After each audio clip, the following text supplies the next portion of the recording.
Hello, my name is David Bolton and I'm the Clinical Director of Triad Behavioral Resources in Greensboro, North Carolina. I own and operate a mental health facility in North Carolina, and one of our programs is a domestic violence program known as DASH, Domestic Abuse Stops Here. In that program we treat individuals, men, who have been convicted or sentenced to receive treatment for domestic violence convictions that they have done with a spouse or a girlfriend. One of the things that we see typically in the domestic violence treatment group are men who have poor communication skills. A lot of these guys have been involved in relationships in which they have had affairs, or they've cheated, or they have drug or alcohol problems. But principally, the issue that we work on in the group is communication and understanding how they get into situations where they lose their cool and become, as we say, emotionally hijacked. Part of the literature and research that supports our group and the treatment in our group is emotional intelligence literature. Daniel Goleman's groundbreaking book in the 90s, Emotional Intelligence, is a book that discusses all the parameters of emotional intelligence and what has some people have good EQ or emotional intelligence, even though they may not have as good an IQ. And vice versa, there may be people who are very smart with a high IQ but have low EQ or emotional intelligence.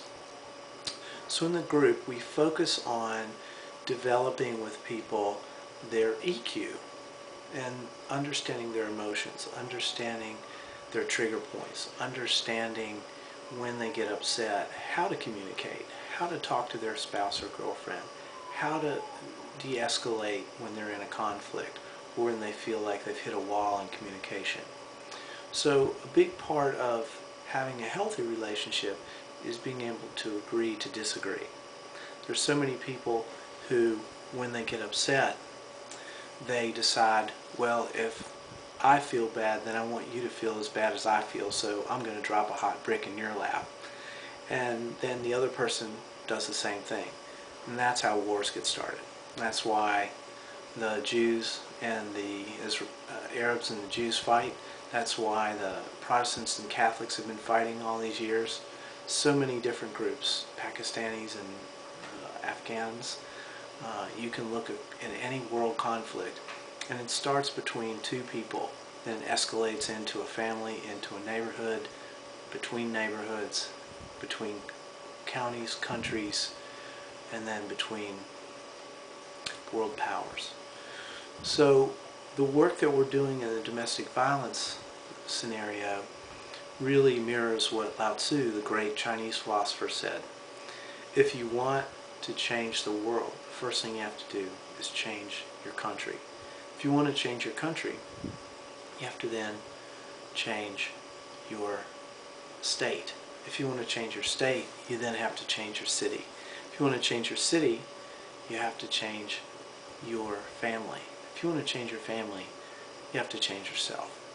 So it all starts in communication with ourselves, with other people that we live with, that we work with, that we love and care and concerned about, or even people that we disagree with. It's often more of a challenge for people. So this brief video is just an introduction to some of the things that we talk about in domestic violence. If you're a person who has been involved in a domestic dispute, you're concerned about whether you can keep taking it or whether you're going to lose your cool the next time and really do some damage or harm another person, you can give us a call at Triad Behavioral Resources. Again, my name is David Bolton, and I appreciate your time. Our website is www.triadbehavioralresources.com.